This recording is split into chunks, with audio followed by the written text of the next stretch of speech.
Let's now go across to Ashvin Parekh, Managing Partner Advisory Services LLP is now with us. Ashvin, AT1 bonds are a very, very important part of banks' capital. We had an issue with Yes Bank, which happened about 2-3 years back. You think this global issue would also raise the cost for Apac companies if they want to raise via AT1 bonds? Well, I would say there are two things. One is whether they would weigh on the cost part or the pricing part of the bonds. I would not really think so, and there is a reason for that. Even the Yes Bank episode, for that matter. So if you really examine very clearly, there's a discretion exercised by the regulator and also by the bank. After the resolution program was worked out, and the case is a little more similar because State Bank of India, ICICI Bank, and ICICI Bank, went to the rescue, almost like the UBS kind of situation in case of Credit Suisse. So, to that extent, I would certainly say that there is some amount of comparison.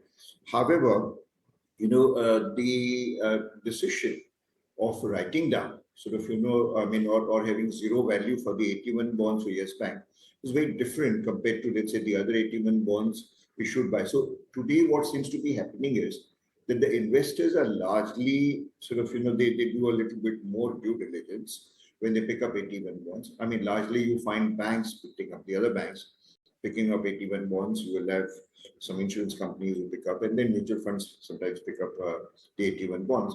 These are the regular investors for AT1 bonds. We don't have retail investors in AT1 bonds as such. But let's say in case of, even the Indian AT1 bonds, also the banking bonds, the counterparty risk or the due diligence is now more on the bank, and that is the issuer. And the quality of the issuer. Right. So the point is that APAC cost may not go up, that's correct, and larger issuances would continue. Do you think mid-cap banking names could see a little bit of issue or a little bit of investor appetite not being there to raise capital via AT1 when they needed it earlier? Yeah, see, they may suffer a bit of a setback. So if you really examine, EU banks and Bank of England have already announced that they will follow the same principle that is normally followed in insolvency, where the AT1 bond investors have a little higher right on the equity shareholders, basically. So they have immediately, to douse off that particular question that you are asking, to douse off that particular doubt, to worry about the investors. They've said that they'll follow the same principle that insolvency law follows. So I suppose in the Indian context, we've not seen any clarification like that. And there is one matter which is still pending. Bombay High Court had carried out some ruling. Of course, the matter of the case are very different compared to the question you are asking. But then Supreme Court has really come to relief of Yes Bank and has stayed that particular decision or ruling of Bombay High Court. So we need to see. There is some clarification required particularly for mid-cap banks, when they want to raise their capital through the AT1 or the COCO bonds. So we will have to really see what is the clarification in this regard. Basically, your point is valid, but they may feel a little bit of pressure on, at least in the near future.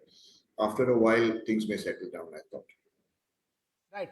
So just a last word, as far as banks, their capital, Indian banking space is concerned, do you believe capital raising ability is extremely strong for the banking names in India, whether it's equity, AT1 or deposits?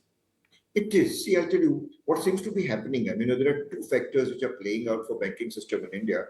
And one, of course, is that there has been an excellent recovery. In the last 2 years and 3 years, banks have focused on the recovery, and therefore they've managed to recover almost about 8 to 9 lakh crore, NPAs from the borrowers. So to that extent, the banking balance sheets are fairly healthy. That's one. The second is, I suppose, when the economic performance is good, the NPA levels will also be very much under very subdued, under very controlled kind of let's say, bandwidth. And in that scenario, the investors are in the Indian banking, the investors are fairly comfortable. I don't see any kind of, there may be a knee-jerk kind of a impression, a behavior for a while, but I suppose it will calm down after a little while. Indian banking is robust. And the investors and deposit holders will have no worry really. Okay. Okay, thank you so much, Mr. Ashvin, for joining in with us this afternoon on Markets at Noon, giving us an understanding on what should we be expecting, how are things going to shape up with the AT1 bonds coming in as well.